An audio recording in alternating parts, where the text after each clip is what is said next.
¿Qué tal? Bienvenidos a esta nueva emisión de Enfilados desde Canal 44 y 31.2 en Los Ángeles, California, llevando hasta ustedes lo más destacado de esta edición 27ª de la Feria Internacional del Libro de Guadalajara. Julieta Marón les habla y saludo a mi compañero Ricardo Salazar. ¿Qué tal, Julieta? Saludos para ti, para el auditorio que nos sigue a través de Canal 44, el 31.2 en Los Ángeles y a través de los sistemas de cable en los cuales retransmite nuestra señal Total Play, Axtel TV, Telecable de Zapopan y también a través de Megacable. Mañana será un día importante para Raúl Padilla López, presidente de la Feria Internacional del Libro de Guadalajara, porque por su labor en pos de la cultura va a recibir la condecoración que lo vuelve Caballero de la Legión de Honor de Francia. Sobre esto platicaremos un poco más adelante, les transmitiremos más bien una entrevista que ya hizo Rosa Ester Juárez, compañera de Milenio, y también les vamos a presentar una entrevista con Elena Poniatowska. Pero por lo pronto comenzamos con los pequeños que presentan a Los Infiltrados en el pabellón infantil.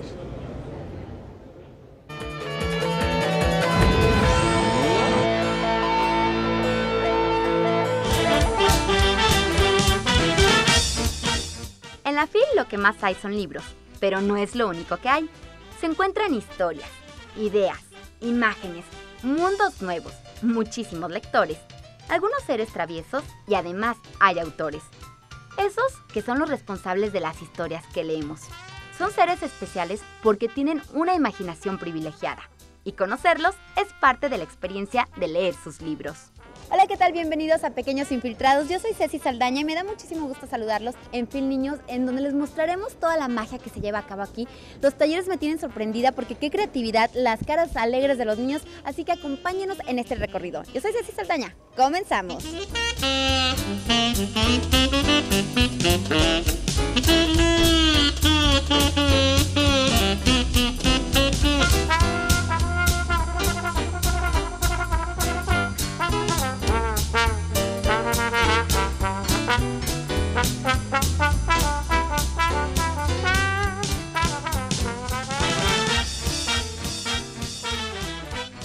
¿Qué se necesita para viajar? Quizá una maleta, un boleto de avión o de autobús, mucha paciencia, algún refrigerio, combustible y ganas de conocer un lugar nuevo o de visitar aquel que ya conocemos y que nos gusta mucho. Pero, ¿qué tal si les dijera que para viajar no se necesita más que un libro? La cuestión es descubrir a dónde ese libro te permite viajar. Para Miguel y Jesús Leal no se necesita nada más y a veces ni siquiera es necesario que el libro tenga ilustraciones. Sí, están hablando de esos libros gordos con muchas páginas, con millones de letras impresas en ellas, donde no hay ni una sola imagen en su interior, ni una sola imagen impresa, por lo menos, porque las imágenes que sus letras nos evocan son interminables. Y es justo ahí donde Miguel y Jesús nos invitan a viajar. En los viajes fantásticos del profesor, los niños se darán cuenta de que leer es un viaje transformador y que los libros son puertas, ventanas, incluso naves espaciales que nos llevan a una odisea fantástica donde podemos llegar a destinos y épocas, solo con sentarnos en la sala de nuestra casa, abrir un libro y leer lo que tiene escrito dentro.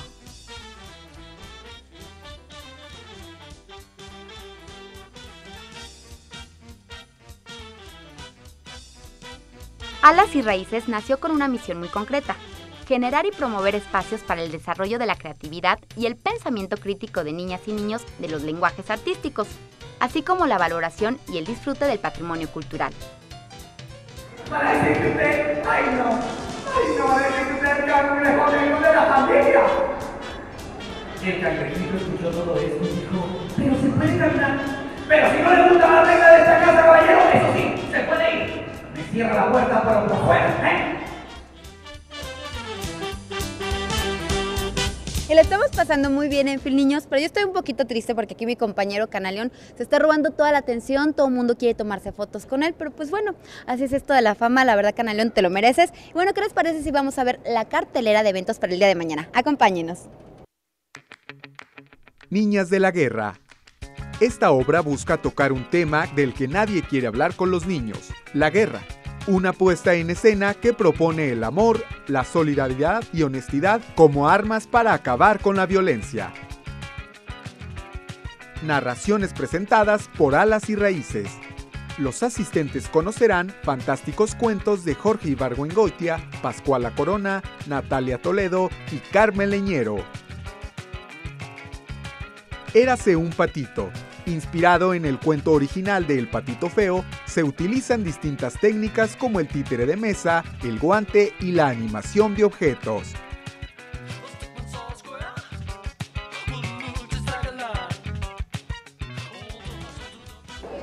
Además de todos los talleres, las actividades y la música, uno de los objetivos de Fil Niños es que ustedes, los niños, descubran que un libro es el instrumento perfecto de placer y de diversión. Muchísimas gracias por haberme acompañado. Yo soy Ceci Saldaña y esto fue Pequeños Infiltrados. ¡Hasta mañana!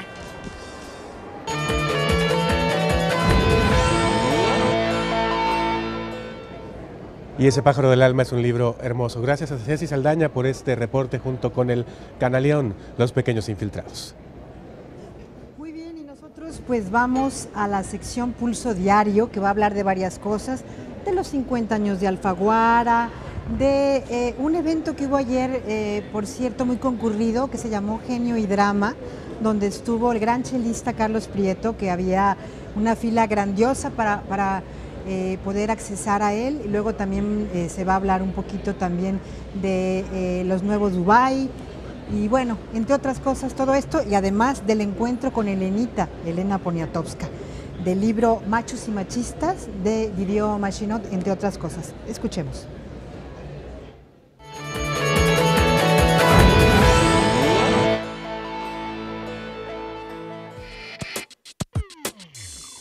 En países de primer mundo como Francia, la figura del macho tiene connotación negativa.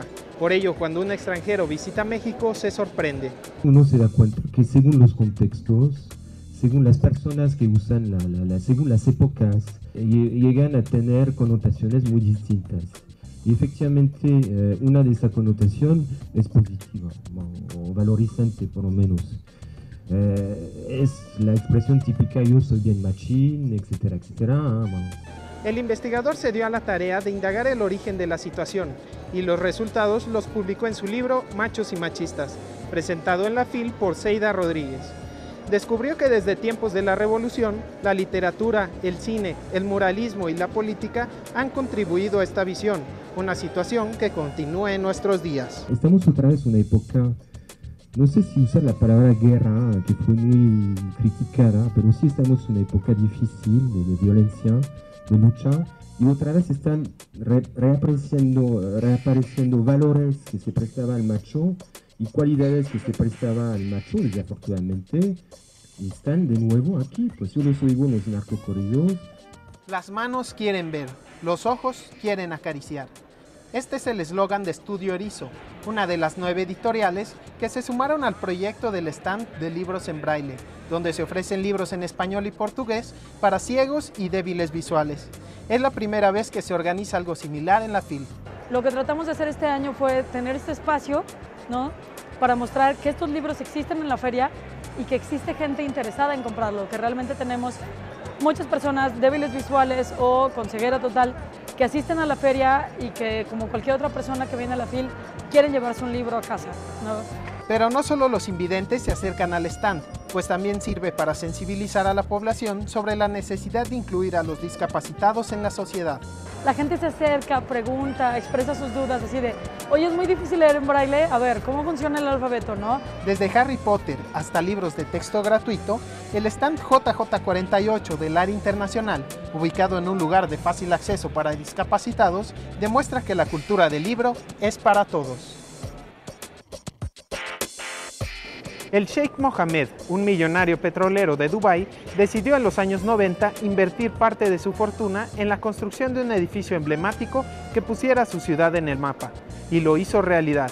Esta es parte de la historia que el ingeniero civil Paul Peterse narra en su libro Life and Work, donde con profusión de imágenes cuenta la transformación de Dubái para ser una de las urbes más lujosas e imponentes en cuanto a construcción se refiere. Este es su legado. Tuve el privilegio de trabajar con algunos de los mejores arquitectos e ingenieros que están dentro de la arquitectura e ingeniería visionaria en el mundo, es decir, aquellos que sueñan, con proyectos inimaginables y que marcan la identidad de naciones. Uno de sus socios en el diseño de edificios nos cuenta cómo surgió la idea para crear una de sus obras. Estudié edificios icónicos en todo el mundo Y nosotros decidimos que si tú puedes dibujar un edificio en 5 segundos y mostrarle a la gente de qué edificio se trata y la gente te dice en qué país se encuentra, pues eso es un logro, eso es un edificio icónico. Y todos nosotros, en cuanto vemos estos edificios, podemos reconocer de inmediato dónde están. Y vimos que esta forma, que era una forma bastante buena, no se había hecho antes. A mí me gusta mucho velear, entonces para mí las velas era algo que estaba presente en mi mente.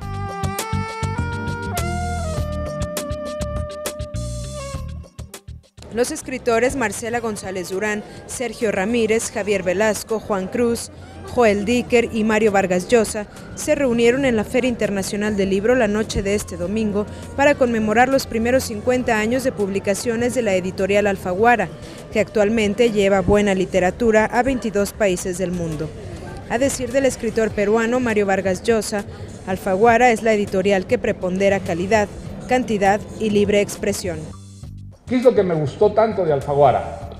Me gustó que era una editorial literaria, era una editorial que perseguía, desde luego, el éxito económico, como es lógico que lo persiga toda empresa, pero no un éxito comercial de cualquier manera, buscando ávidamente el bestseller, sino publicar lo mejor que se editaba en español.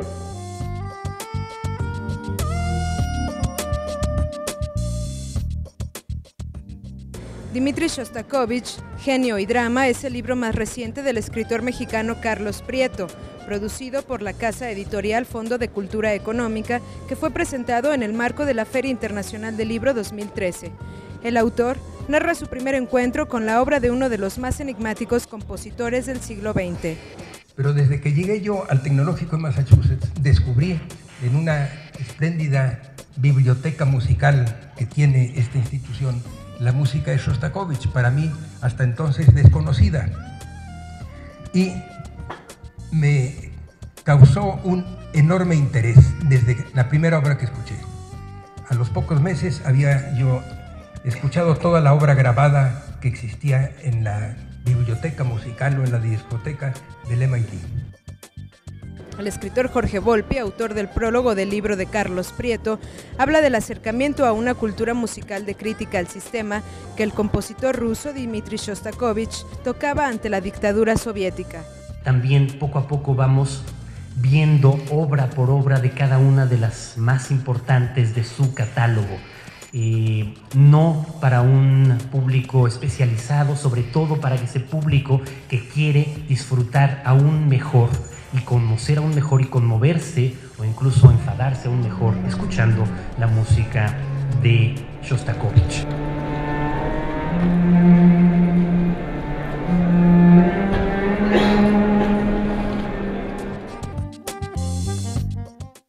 Como algo inesperado y de tarea de enorme responsabilidad, describe Elena Poniatowska el haber sido seleccionada para recibir el Premio Cervantes 2013. Yo lo veo como una responsabilidad muy grande, me tiene atemorizada, como ya lo dije, y además porque mi situación cambia en el sentido de que yo soy periodista, yo estaría en su lugar, del otro lado, y ahora estoy del otro lado de la barrera, y es algo nuevo que no sé muy bien cómo torear. En su diálogo con asistentes a la Feria Internacional del Libro de Guadalajara y en el marco del reciente cumplimiento del primer año del presidente Enrique Peña Nieto, la escritora aprovechó para recordar la accidentada visita del presidente hace 2 años a la FIL. Yo creo que él hace un año, cuando estuvo aquí, por lo menos hubiera podido decir que él leía la Constitución todas las noches. Hubiera quedado muy bien. Le recomendaría de veras que leyera ahora a todos los grandes escritores, pero que leyera también lo que sucede en nuestro país, que es muy importante.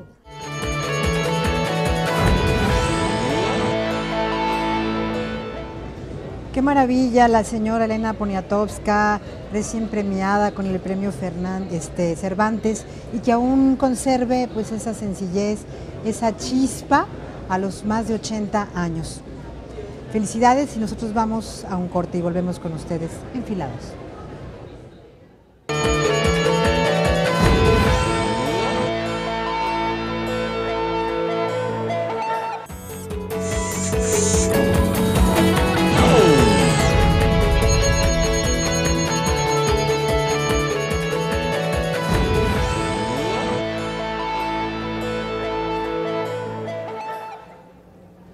Bueno, estamos con una mujer que no necesita presentación. Es una de las escritoras más entrañables de México y sobre todo de los que aman la lectura y de los mexicanos y de los que amamos la literatura en general. Está con nosotros Elena Poniatowska y bueno, qué mejor que ahora que está aquí en Guadalajara, pues ella que ha recorrido estos pasillos muchas veces. Yo le quiero preguntar primero si extraña también a otros entrañables de la literatura y que siendo mujer, pues siempre estuvo entre ellos. Elenita, muy buenos días. Muy buenos días. Muy buenas noches. Buenas noches. Dígame de esos amigos entrañables también para usted, que pues siempre usted ha sido parte de esta feria. Bueno, ¿Cómo los pues extraña? Es un gran dolor que haya muerto Tito Monterroso, que obtuvo el premio Príncipe de Asturias, pero no por eso, porque era un gran maestro, y Carlos Fuentes, que yo lo conocí antes incluso de que él fuera escritor y publicara Los Días Enmascarados, y muchísima gente muy valiosa que ya no está aquí, ¿no? Rosario Castellanos, que siempre se olvidan las mujeres, ¿no? Rosario Castellanos, que también murió demasiado joven. Otra, en Jerusalén, en Tel Aviv.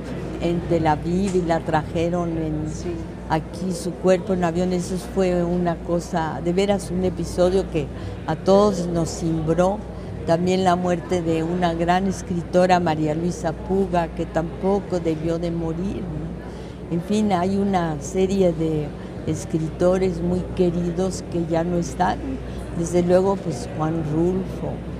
No. 27 años, ¿no? 27 años. En los que usted ha estado muy presente. Sí. Elena, usted vive de emoción en emoción. A nosotros nos hace vibrar con sus letras, con sus libros, pero la vida de usted como escritora también ha sido muy excitante, vibrante, burbujeante, por todas las relaciones y cómo inició sobre todo en el periodismo, que usted lo ha dicho, no era nada fácil para una mujer. Bueno, es que me inicié un poco de chiripa, de un día para otro, en una época en que no se les exigía nada a los periodistas, o a los periodistas por lo menos. Que no había muchas escuelas. No había nada, y había muy pocas. Había Bambi, Ana Cecilia Treviño, que se casó con Alberto Gironella, había una señora Ana Salado Álvarez, que era muy importante, y luego estaba Guadalupe Appendini, que fue la esposa de la familia, bueno, no de la familia, del creador de la familia Burrón. En fin, había María Idalia, una actriz, había pocas mujeres. La única que de veras era totalmente profesional era Elvira Vargas, que le salvó, ella era nadadora de crawl buenísima y le salvó la vida a uno de los guaruras de Cárdenas, del presidente Cárdenas, de Lázaro Cárdenas. Se me hace chistoso porque era una mujer más bien pequeña, pero una gran deportista. Señora Poniatowska, aquí en esto de escribir, en estos, sobre todo usted que ha marcado con sus libros y ha dejado las épocas ahí está lo de Tlatelolco, el 68, ahí está la vida, por ejemplo, de Gaby Brimer, ahí está la historia de esta chica que no la dejaron abortar y que usted escribió también sobre ella, o sea, usted ha escrito mucho sobre mujeres también, y Tinísima. ¿Es para usted solo la memoria muy fresca o qué es lo que le hace usted plasmar pues tantos detalles que si no estuvieran ahí en sus libros como que a muchos pues ya se hubieran olvidado? Es que sí, las mujeres sí han sido muy olvidadas o muy poco tomadas en cuenta. Por ejemplo, en Las Siete Cabritas está desde luego Frida Kahlo, que ahora es un mito. Sí. Un ícono, ¿no? Lo más importante que hay pero también están muchas mujeres muy valiosas como Nelly Campobello. Fue la primera mujer que escribió sobre la Revolución Mexicana y ella leyó todo su archivo a Martín Luis Guzmán para que él escribiera la vida de Pancho Villa. Entonces hay mujeres, bueno, ya hablamos de Rosario Castellanos y de su muerte tan prematura, ya hablamos de Elena Garro, que también decía de sí misma que era una partícula revoltosa y que era un ser pues fuera de serie. Entonces las mujeres siempre son como las que están el telón de fondo, pero nunca aparecen, o como dice María Luisa Mendoza, la china, que eran como las leonas muy feas atrás de la jaula mientras el león ruge, ¿no? Pero en usted eso no era la regla, ¿verdad? Usted por guapa también pudo entrar y mucho, ¿no? No, pero sí fue la regla porque mi cercanía fue a través de la entrevista y de la crónica. Ya después pues ya publiqué libros, pero siempre era yo aplaudía a todos los grandes, ¿no? ¿Y le fue muy difícil internarse entre los grandes? Por ejemplo, pues ahora sabemos que Arreola pues era su gran amigo, fue alguien muy especial en su vida, Juan José. No, él no tanto como Juan Rulfo, yo quise más a Juan Rulfo, me siento que le debo mucho más a él, que le debo mucho más, por ejemplo, a Fuentes siempre fue muy generoso conmigo, que le debo mucho a Rosario Castellanos, porque fue la primera que escribió sobre Hasta no verte, Jesús mío. Entonces hay gente, por ejemplo, Juan Villoro, quiero muchísimo, Carlos Monsiváis, Fabricio Mejía Madrid, pero hay feministas que yo siento que son un enorme apoyo, como Marta Lamas, que ella me mandó a hacer la vida de Paulina, ella me pidió que fuera allá. Que no permitieron abortar. Cali, a Paulina, y luego en general Raquel Cerur, gente que ha sido conmigo muy muy generosa. Yo soy una mujer muy afortunada y una mujer muy agradecida. Una estrella, ¿verdad? Agradecida. Elenita, antes de que se vaya, porque ahorita que dice afortunada, usted siempre ha tenido pues puros elogios, pero acabo de leer uno que no era nada elogioso. Uno se pregunta cómo alguien que va a recibir el premio Cervantes puede ser vituperada por alguien que no me acuerdo ni cómo se llama. Bueno, lo que sucede es que, por ejemplo, yo creo que siempre un premio así suscita rencores, suscita envidias y suscita también pues corajes, ¿no? Porque además los periodistas sí es cierto que somos vituperados, nos hacen menos, dicen que no somos los creadores o lo suficientemente que les robamos o que vivimos de las palabras de otros, pero yo creo que todo eso, yo creo que en la vida lo que uno tiene que hacer es servir y agradecer, y entonces en el sentido de que uno ha servido, uno se siente bien con uno mismo, servir a los demás y servir también a las causas, ¿no? Pues muchísimas gracias, y a propósito de agradecer, muy agradecidas por estas palabras con Elena Poniatowska, y le quiero decir que a las 7 de la mañana, este día 2, de 7 a 7:50 en el Salón 2, de la planta baja de esta Feria Internacional del Libro, presentará su libro, El Universo o Nada, de Elena Poniatowska. Muchísimas gracias. Muchas gracias.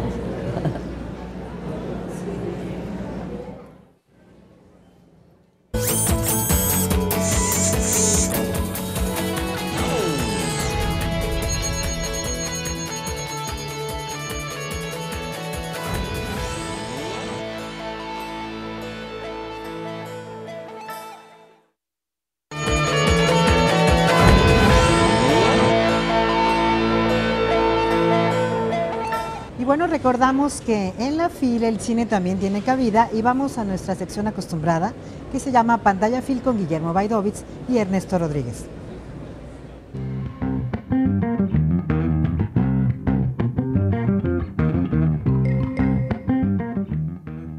bienvenidos a Pantalla Phil, este espacio que Canal 44 ha abierto para comentar el ciclo de cine de Israel, que este año es el país invitado de la Feria Internacional del Libro. Me acompaña para hablar de estas películas Ernesto Rodríguez, el director del Cineforo, sala donde se exhiben todas estas películas, que es la sede de este ciclo.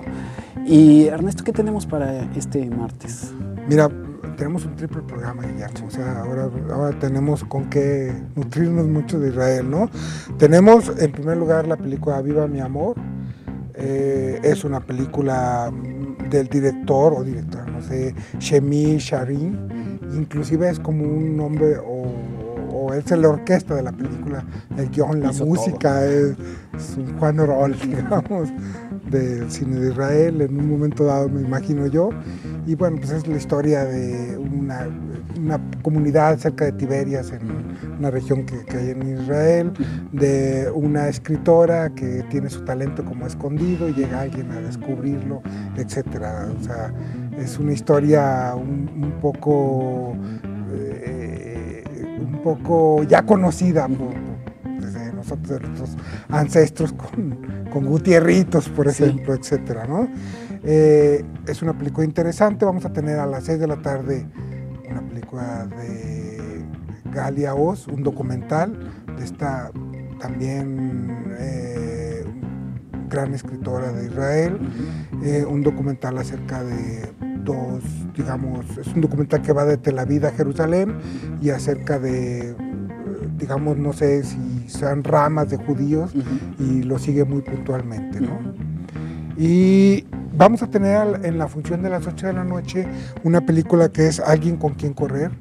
Es una película que también narra la historia de dos adolescentes en las calles de Jerusalén y cómo se van reencontrando, cómo van abriéndose camino en la vida.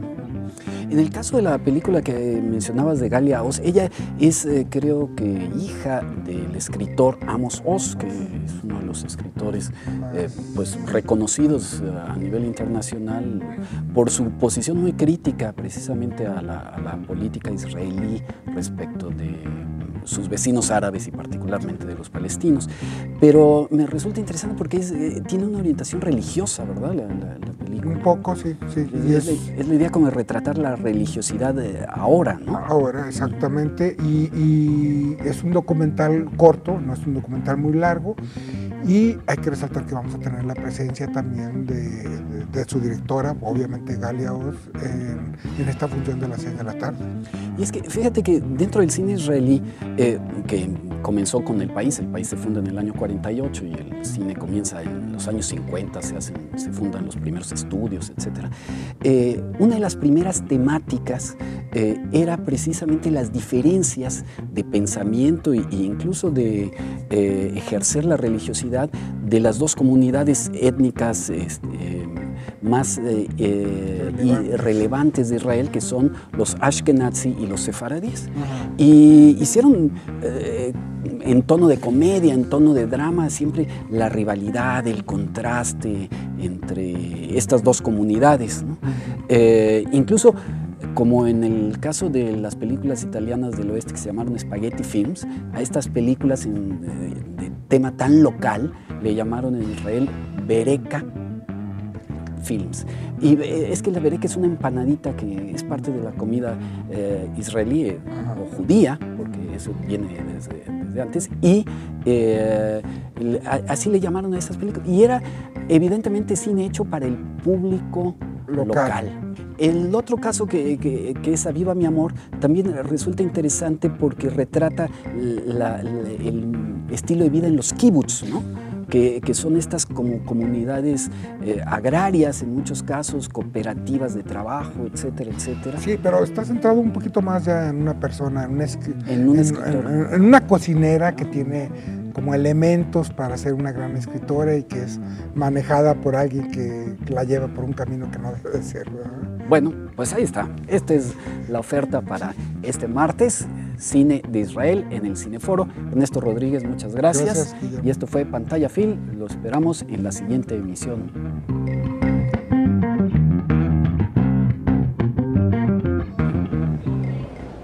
Pues ahí está Israel presente con cine, con exposiciones, pero también con algunas otras ofertas, así que hay que dejarse llevar por lo que nos trae el país invitado de honor. ¿Y qué les parece si, como siempre en esta sección, conocemos un poco más de su historia y también de los datos de este que es el invitado de la FIL?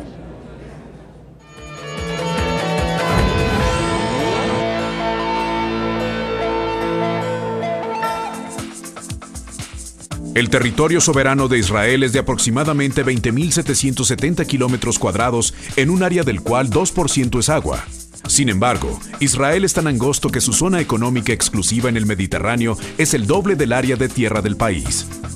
A pesar de su pequeño tamaño, Israel resguarda una gran variedad de características geográficas, desde el desierto de Negev, en el sur, hasta la fértil tierra adentro del valle de Jezreel, pasando por las cordilleras de Galilea, de Carmel y hacia los altos del Golán, en el norte. Las temperaturas en Israel varían ampliamente, especialmente durante el invierno.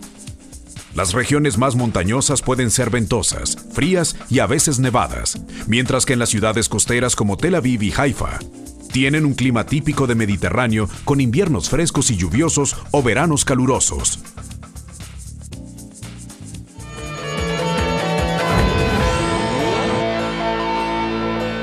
Después de la pausa, Julieta Marón va a platicar con una escritora, que les va a hablar acerca de qué tan animales podemos ser. Ya regresamos.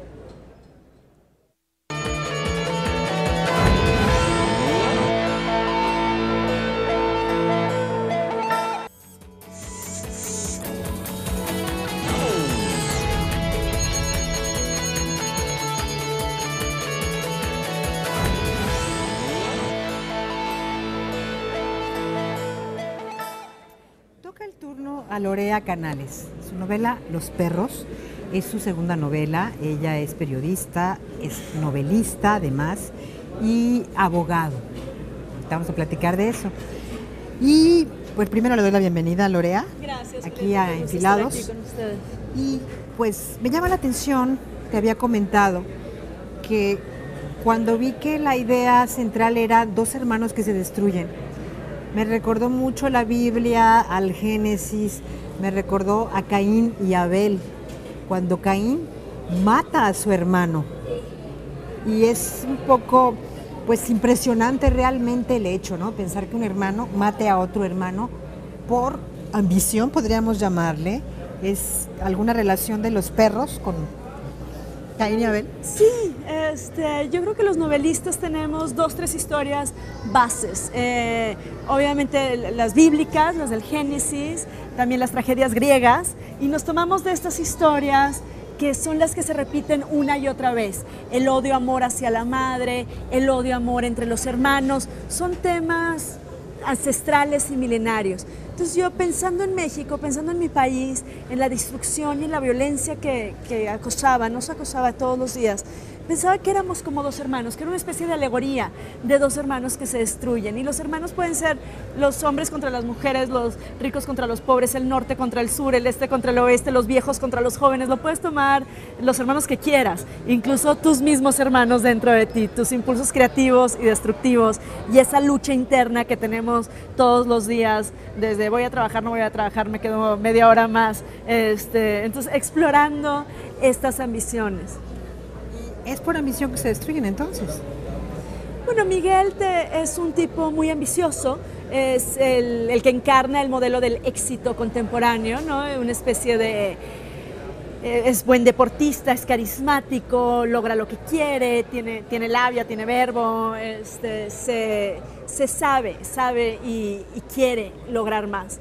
Y su hermano no, es contemplativo, está pensando en los demás, tiene esta otra forma de ser más pasiva y más idealista, y son antagonistas en el sentido, los dos tienen valores importantes. Jorge es vegetariano, hace yoga, se preocupa por el medio ambiente, da clases en la UNAM de Derechos Humanos, no le interesa el dinero para nada, y Miguel al contrario. Qué curioso, en este caso, porque al ser antagonistas, podrías pensar que como tienen distintos intereses, pues no hay problema, porque precisamente pues no hay algo que los una. Porque si hubieran sido iguales de pronto, pues, y tienen el mismo interés y desean lo mismo, quizá eso hubiera hecho más, ¿no? Que tuvieran ese tipo de choque, digamos, ¿no? Lo interesante de la novela es que el daño que se hace no es a propósito. No tienen este odio de hermanos que también se suscita donde hay ganas de hacer daño. En este caso, como tú bien lo notas, no hay esas ganas de hacer daño, simplemente se son indiferentes, pero hay un resentimiento que va creciendo. Y en parte la novela trata de todas esas cosas que suceden que no te das cuenta. Todas nuestras acciones tienen consecuencias que no te das cuenta. Y siento que en México somos un país donde tampoco estamos acostumbrados a ver las consecuencias de nuestros actos. Y esta novela lo refleja y lo exacerba, terminando Jorge en la cárcel. Mucha de la novela sucede en el reclusorio norte de la Ciudad de México, donde yo fui, investigué, todas las escenas del reclusorio son reales y son estas consecuencias que tiene nuestro estar aquí. ¿No consideras en tu punto de partida totalmente ficción o hay algo de la realidad? No, bueno, todo lo de la cárcel es real, está investigado, pero en la historia... fue un testimonio, el setting de la novela de México contemporáneo lo identificas, lo ves, lo vives, pero las personas no existen, o sea, no es que yo tomé una historia que ya existía, de un primo que le pasó esto y entonces le puse otro nombre, no, para nada. Es ficción. ¿Sabes qué otra cosa me recordó? No sé si viste la película Festen, La Celebración, ¿sí? De Winterberg, sí, que te acuerdas que también es una familia que se destruye, es una película muy dramática, muy impresionante y que podemos encontrar aquí ese drama casi trágico, tragedia que por ahí. Y en lo que se podría parecer a Festen es que al principio justamente parece que la familia está toda unida y toda feliz y como va pasando el tiempo van saliendo, se va deteriorando, ¿no? La verdad. Entonces esa primera imagen que tenemos, que también yo creo que la novela y los novelistas hacemos eso, no son las primeras impresiones, no es lo primero que ves, no es un eslogan de 5 minutos, estamos en un ambiente tan de la imagen y tan mediatizado que muchas veces no nos ponemos a pensar y el novelista detiene el tiempo, hace que tú te detengas, que en tu soledad leas y profundices una situación y Festen eso es lo que hace, porque entonces vas descubriendo el matrimonio no es lo que yo pensaba que era ese matrimonio y a veces nos pasa con los amigos que los ves súper felices y al día siguiente te cuentan que se están divorciando y dices, pero fuimos a cenar hace 2 días y ustedes estaban perfectos, ¿qué pasó? Y la novela trata de estas... hay mucha traición. Fragilidad en las relaciones humanas, dirías. Pero además de la traición, hay traición por todos lados. Nadie sabe cuál es la verdad. Los perros, el nombre también es importante, ¿no? ¿Por qué los perros? Julieta, afuera del reclusorio había estos perros abandonados, tristes, lastimados, enfermos, pero estaban ahí, yo sentía por una razón, porque alguien los alimentaba. Y todos los días al reclusorio hay 12,000 internos. Entonces llegan aproximadamente 12,000 personas a visitar y darles de comer a los presos, porque el Estado no provee por los presos. El Estado no les da ropa, ni camas, ni comida. Entonces es la gente de afuera, las familias, que llegan a darles sustento a estos presos. Y yo creo que por lástima a estos pobres perros desvalidos, también les alcanzaban unas obras. Ahora, no es un lugar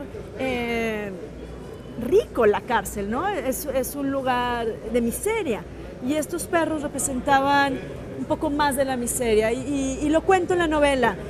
Sin embargo, ellos están libres, ellos están fuera. Hace poco el premio aquí en la FIL se le dio a Vallejo y él entregó ese dinero a unos asilos de perros.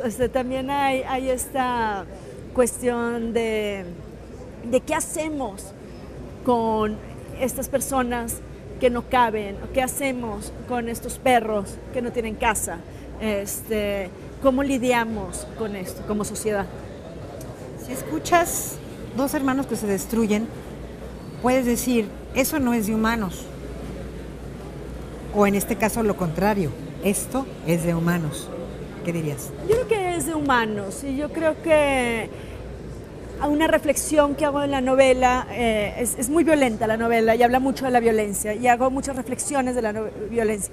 Pero entre más pensaba en la violencia, me daba cuenta que no es nomás de ahorita, ni de México, ni de aquí, ni del barrio de al lado, sino que la historia de la humanidad está compuesta y hecha de violencia. Que hay esta destrucción endémica del hombre. Y tengo unos pasajes donde hablo de decapitados o ahorcados o ejecutados a lo largo de la historia. Entonces entro, por ejemplo, en la nobleza inglesa, que tuvo un periodo muy violento, con mucha decapitación. Entonces ahorita nosotros que lo estamos viviendo, nos horrorizamos y decimos, ¿qué pasa? Pero en cualquier lugar donde había movimiento, suscita la violencia. Entonces también es un poco de reflexión, es decir, no nada más es de nosotros, así es. Los perros de Lorea Canales, segunda novela, ¿alguna relación con la primera, la de Marta? ¿Cómo se llama? Apenas Marta. Yo creo que se parece la voz autorial, aunque en Apenas Marta son mujeres las que actúan, aquí son hombres, en los personajes principales inclusive uso una primera persona masculina. A mí de lo que me interesa de la novela es el andamiaje, la arquitectura de la novela.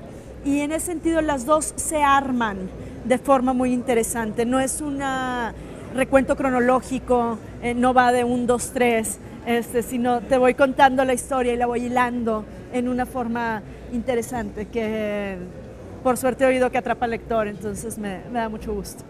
Muy bien, pues muchísimas gracias a Lorea Canales por acompañarnos aquí en Enfilados. Los perros, editado por Plaza y Janés en Random House Mondadori, por si lo quieren buscar, pues aquí está. Gracias, Lorea, y continuamos aquí en este programa en Canal 44.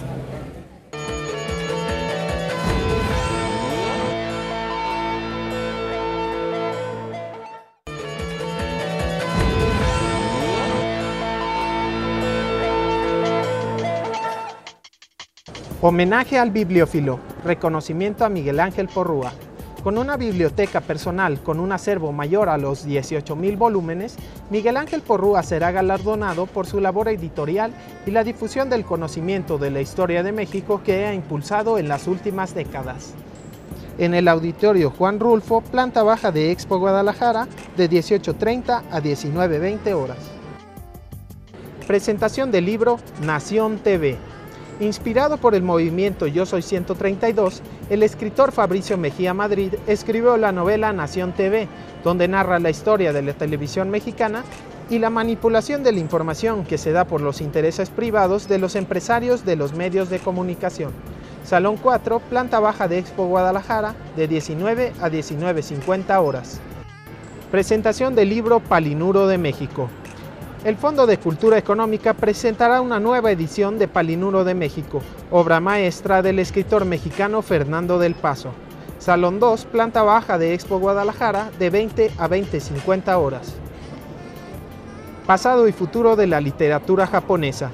El japonés Masahiko Shimada, uno de los escritores que mejor ha sabido combinar los libros con la tecnología, realizará un repaso por la literatura de su país y una perspectiva respecto a los nuevos formatos para publicar historias. Salón Elías Nandino, planta alta de Expo Guadalajara, de 20 a 20:50 horas.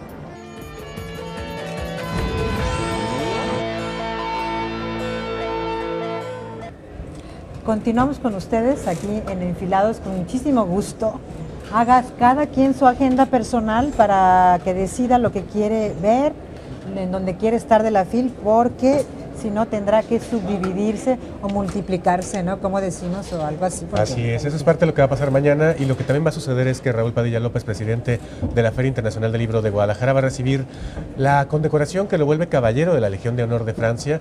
La embajadora de Francia en México va a venir a imponerle esa condecoración, y al respecto platicó con nuestra compañera Rosa Esther Juárez de Milenio Diario Jalisco, y esto fue lo que dijo. Vamos a verlo.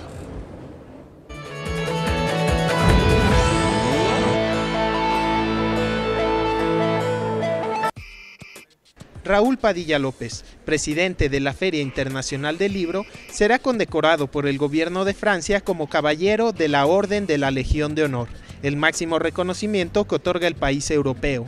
En entrevista nos cuenta sus impresiones al respecto. Un galardón, un reconocimiento que se da precisamente por la contribución al desarrollo cultural, a las artes, a las bellas artes, proveniente de un país con esas características, me motiva mucha satisfacción, motivo de mucho orgullo. Sin embargo, reconoce que su trabajo es producto de un esfuerzo colectivo. Yo creo que yo he tenido el valor de iniciar muchos proyectos muy ambiciosos, como la Feria del Libro, como el Festival de Cine. Y sí, en todo caso, yo acepto que eso se reconozca. Pero déjame decirle que la mayoría de estos proyectos yo no he sido solo. O sea, en muchos ámbitos mi labor ha sido el saber, en todo caso, escoger gentes adecuadas para desarrollar determinados proyectos. La FIL es sin duda el más importante proyecto que encabeza, y el origen de la idea de su creación es tanto íntimo como profesional.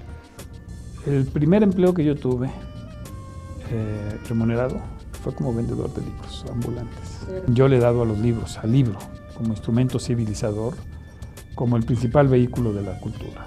Y no solo yo, en general, las comunidades universitarias pues, le damos un gran valor al libro. Aunque no solo es riqueza cultural la que la FIL origina. Las derramas que genera, por las derramas que le genera a la ciudad, este es el evento que por mucho más ocupación hotelera genera en la zona metropolitana. Déjense obviamente, las derramas que le deja a los mismos editores, ¿no? Y sobre sus gustos personales de lectura, comenta que prefiere a los clásicos. Me gusta más la novela. Si me quedara con uno, es Víctor Hugo, Los Miserables. El reconocimiento le será entregado por la embajadora de Francia en México, Elisabeth Betón, en el Paraninfo Enrique Díaz de León a las 13 horas del martes 3 de diciembre.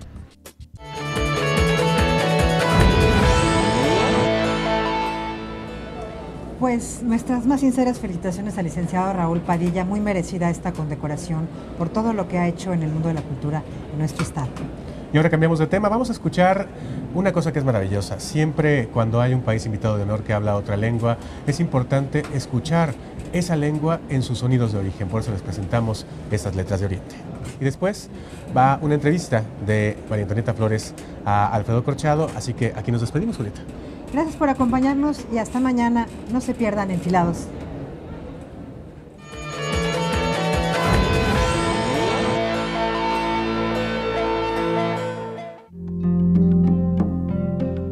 Kemoisha Yodea, Kirabua Laiksamea, Ilak Lieli, Brahim Raktuhal, Belibroach Louhal, Kibe Borjimi Meno, Bejamano Eshet, Ubeneder Berfi, Kegahelet Lojeshet. Lo osif liroto, Anishav elav shenit, Bedofek al dlatav, que oeva meyusar, que ilui geret aubim likatav.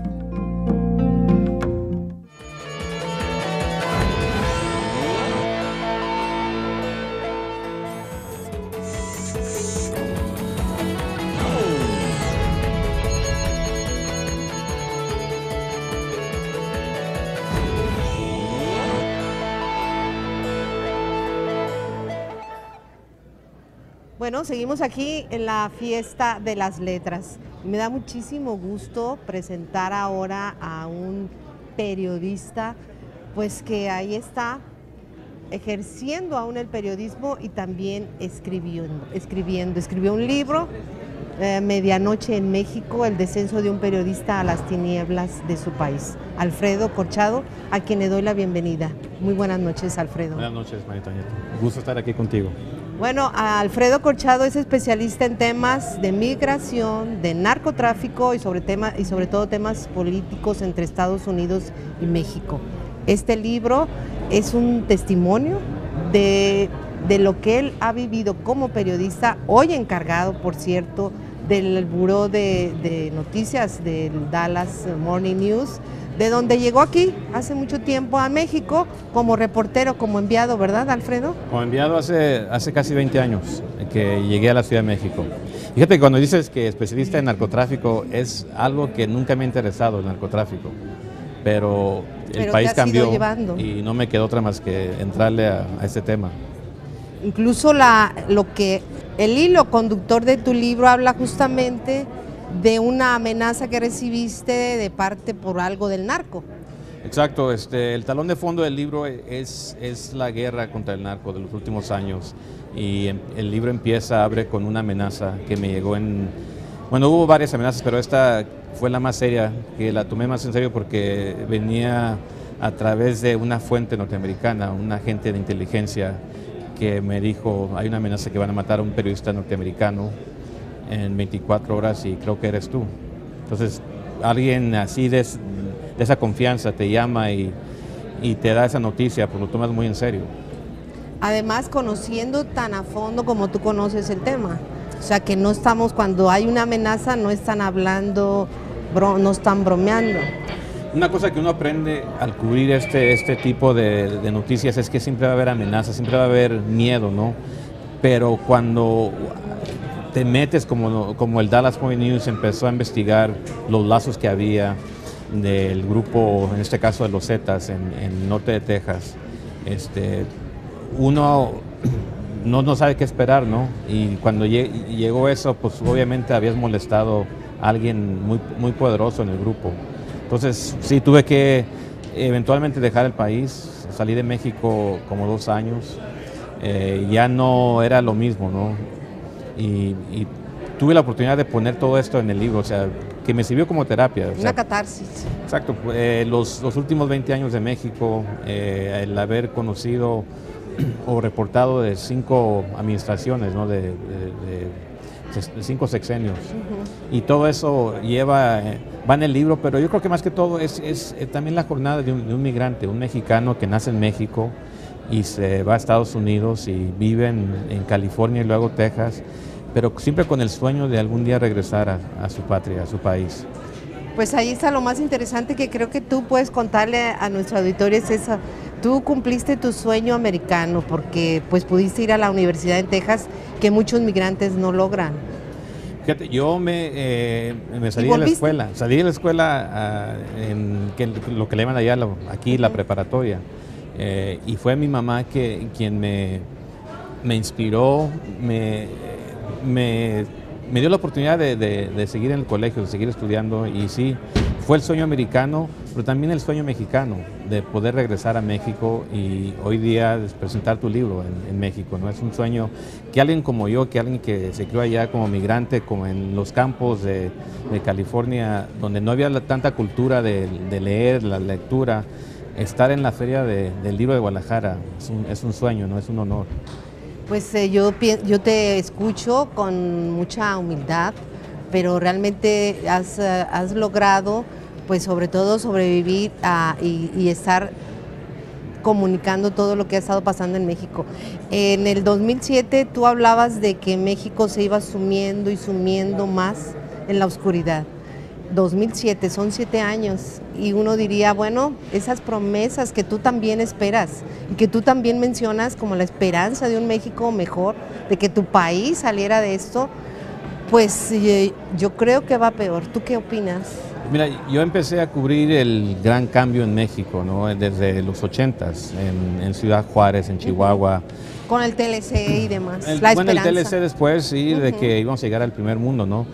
Y si uno lo ve en los últimos 6 días, 6 meses, 6 años, pues sí, yo creo que es muy difícil, ¿no? Tiempos muy difíciles, pero si lo ves ya de un tiempo mucho más, 20 años en mi caso, o más de 20 años, sí hemos visto grandes cambios. O sea, he sido testigo de grandes cambios en México, que quizás no van el país no va a cambiar dramáticamente de un día a otro, pero sí vemos una sociedad civil mucho más activa.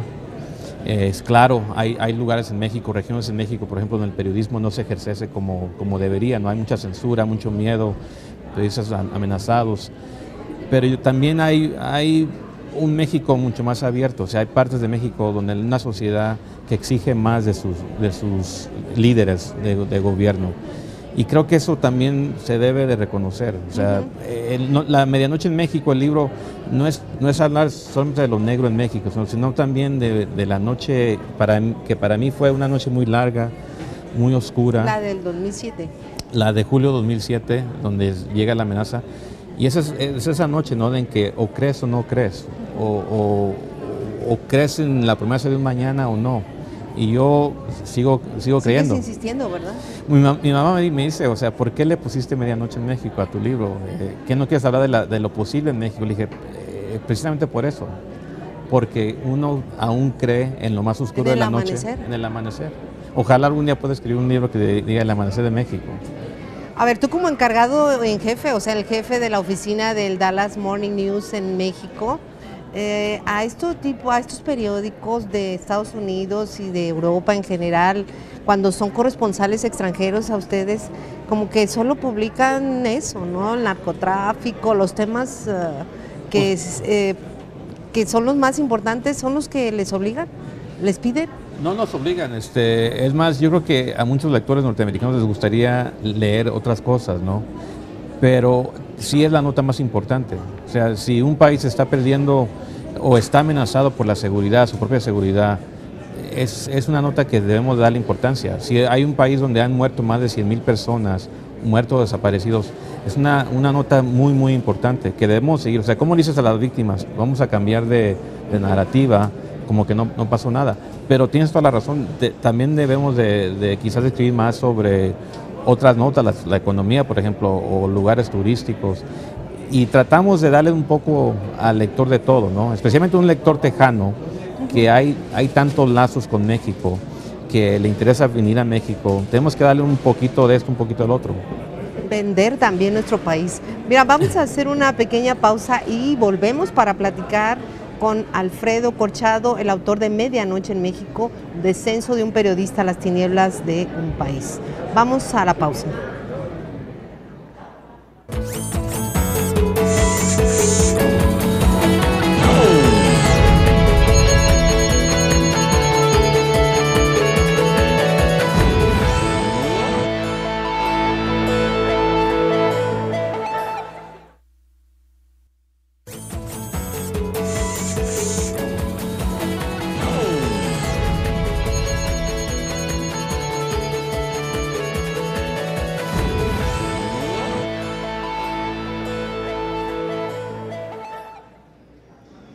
Bueno, un verdadero regalo que tenemos aquí enfrente es este libro, porque al final pues es una revelación y es acercarnos a ese periodismo veraz de primera mano, como es el que escribe Alfredo Corchado en Medianoche en México.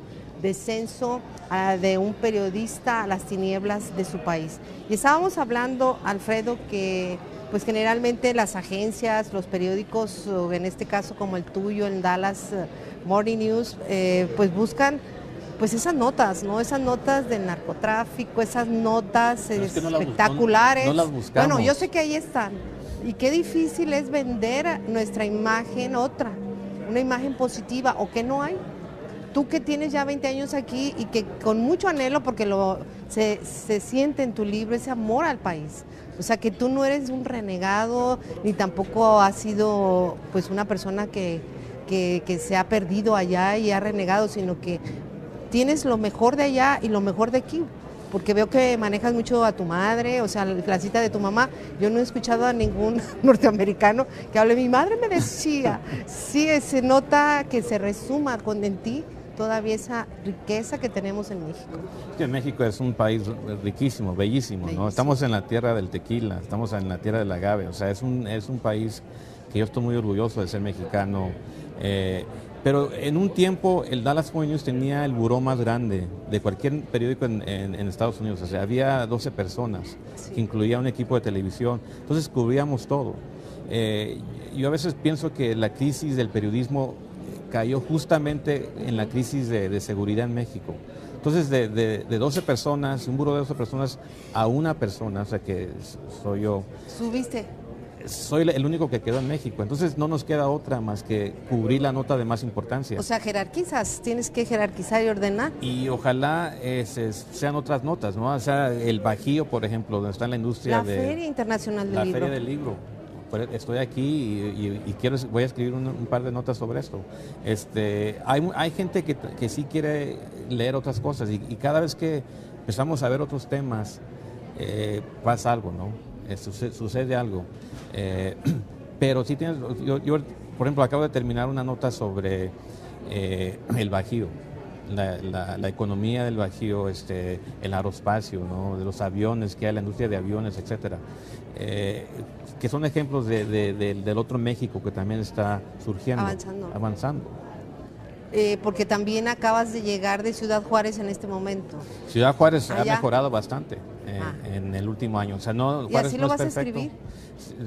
He escrito varias notas sobre cómo Juárez se ha levantado y se sigue levantando. Juárez no es perfecto, o sea, hay muchos problemas, pero ya no es el Juárez del año pasado o de hace 2 años, de 3 años. Ha avanzado bastante. Y ojalá también otras partes de México sigan avanzando. Pero estamos a la frontera con Michoacán y Michoacán está muy difícil. O sea, hay lugares donde no puedes tapar el sol con un dedo. Tienes también que reportar eso. Alfredo, aquí en tu libro tú hablas de esa amenaza. O sea, que antes de esa amenaza que te hizo y que te movió tanto, tuviste 5 más, ¿no? Tuviste otras más. Bueno, antes llegaron 3 más, antes de esa. Y esta, por cierto, el que después descubriste, porque bueno, nunca supiste cuál de todos los capos te la había emitido esa amenaza y que se enteraron. En esa amenaza era el Z40 de la Barbie, ¿ese era? Bueno, de acuerdo con mis fuentes, él era la persona responsable, ¿no? de esa amenaza. Aunque también dejo la pregunta si era una amenaza contra mí como reportero o contra mi fuente, que me daba información sobre las actividades de este grupo. A mí me gustaría algún día poder tener la oportunidad de hablar con esa persona y ver si de verdad era él. Sí, y ver si fue él y qué fue lo que le motivó a hacer esto, ¿no? A hacer esta amenaza. ¿Pero qué fue lo que escribiste? Yo escribí varias notas sobre los lazos, como te decías, los lazos de este grupo en el norte de Texas, y también cómo se querían acomodar la corrupción entre el gobierno, entre miembros del gobierno y estos grupos, ¿no? Y eso creo que fue lo que más les molestó. O sea, cuando uno empieza a escribir de las raíces, de lugares de donde son, de cómo se maneja esto, de la corrupción que hay entre gobierno y grupos delictivos, es donde empiezan los problemas. Y que además no sabes de dónde vienen, si son del gobierno o son de los grupos delictivos. Eso se subyace en tu libro. Sí, ese es el problema. Mira, yo como periodista norteamericano, aunque nací en México, tengo pasaporte norteamericano, pero hay muchos colegas en México que no tienen esa ventaja, ¿no? Entonces imagínate la situación de ellos, es mucho más difícil. Más vulnerable. Mucho más vulnerables, porque ellos tienen que vivir en ese lugar, no pueden salir. Yo puedo hablar con mi editor y decir, ¿sabes qué? La cosa está muy difícil, y me dice, salte del país. Entonces, hay unas ventajas que también tenemos que reconocer, como uno como periodista norteamericano. Llega la amenaza y tuvimos la ventaja de hablar con el gobierno norteamericano, con gente en Los Pinos. Embajador, que hubo mucha solidaridad con periodistas, corresponsales norteamericanos, corresponsales en general, que es algo que no hemos visto todavía. Está mejorando, pero no ha llegado a ese nivel entre colegas mexicanos. Alfredo, hablando de los colegas mexicanos, pues la información es democracia. O sea, sin democracia no hay información y sin información no hay democracia. Tú lo dices bien, aquí no tienes problema de censura, porque no eres propiamente un periodista mexicano, sino tú vienes como estadounidense. ¿Cómo has sentido tú esa censura? Bueno, yo creo que la censura, si hablas con colegas mexicanos, dicen que ya es menos, ¿no? La censura que se sentía o que se había antes, aunque con el regreso del PRI estamos por ver si sigue eso, o sea, si se sigue abriendo el país la información. Yo creo que la censura más que todo es de parte de grupos delictivos, o sea, grupos que te llaman y te amenazan con que no reportes esto, no reportes lo otro. Y ahí es donde te metes en problemas. Yo lo que he visto en los últimos 7 años de cubrir esto, ha sido regiones donde no puedes escribir ciertas cosas porque tienen tu teléfono, saben tus familiares, te pueden levantar, te pueden golpear, te pueden amenazar, te pueden matar. Y lamentablemente varios colegas mexicanos han sufrido eso, ¿no? Han muerto más de 50 periodistas. O sea, que hoy día México es de los países más difíciles, más peligrosos para ejercer el periodismo. Y varios medios que han optado por ya no hablar del narcotráfico también. Hemos visto medios en Coahuila, en Tamaulipas, donde hay que bajarle, ¿no? En Michoacán, o sea, donde sí sigues bajo la amenaza, bajo la sombra del narcotráfico. Y tienes que medir tus palabras, tus fotografías, la información en total. Y al final, como dices tú, María Antonieta, el que sufre, la que sufre es la democracia, ¿no? O sea, ¿cómo puede un país seguir sin información? Sin información que puedas checar o que sea veraz. Y en este caso tú hablas de que tu idioma en las entregas las haces en inglés. ¿Este libro originalmente manejas el español y el inglés con esa facilidad? Yo creo que, mira, yo me siento muy orgulloso de ser mexicano, pero yo creo que también tengo quizás un poco del pocho, ¿no? Porque me fui a la edad de 6 años, me crié en Estados Unidos, allá es donde ejercí mi educación. Mi primer lenguaje es el inglés, aunque tengo el nopal en la frente y el agave en la sangre, pero ese es mi lenguaje, ¿no? Yo cuando escribí el libro lo escribí en inglés, jamás me imaginé que un público mexicano le iba a interesar lo que un migrante mexicano pueda decir de su país o pueda reflejar en las páginas. Pero por eso te digo que es un orgullo estar aquí no solamente en la feria, pero también presentar tu libro en español. Y sobre todo creo que periodistas mexicanos o periodistas que han emigrado a Estados Unidos y que se ponen a escribir con ese conocimiento, tampoco hay esos testimonios, ¿te das cuenta? Eso fue lo que más me interesó, el poder escribir un libro de un punto de vista como mexicano, pero también como norteamericano. Y escribirlo de ambos lados, desde ambos lados de la frontera, ¿no? Es maravilloso, ¿no? Es global. Es un testimonio binacional, sí, de ambos países. Alfredo, mencionas mucho tus fuentes, tú o yo como periodista y bueno, los amigos periodistas que nos ven, ¿cómo se consigue una fuente? Sí, tú tenías muchas, tenías varios teléfonos, tenías muchas cosas, ¿no? Yo creo que las fuentes son a veces como una relación, ¿no? Como el noviazgo, que tienes que crear confianza entre tú y la fuente y que haya respeto, que puedas, que esta persona te pueda confiar con información muy sensible, etcétera. Entonces, yo creo que una ventaja que he tenido es poder trabajar en México, pero también en la frontera y Washington. Conocer todo. O sea, estar en ambos lados, porque muchas veces esto es preguntando, donde puedes entender un poco más o llegar un poco más a la verdad. Que es además nuestra vocación. Es nuestra vocación. Preguntar. Alfredo, pues el tiempo se termina, pero sí me gustaría que dijeras si te casaste ya con Ángela o no. Pues mira, Ángela nació en la Ciudad de México, se crió en Guadalajara. Estamos en eso. Bueno, pues ahí está el libro de Alfredo Corchado, Medianoche en México, descenso de un periodista a las tinieblas de su país. Alfredo, que estuvo también aquí en la Feria Internacional del Libro, donde presentó su primer libro.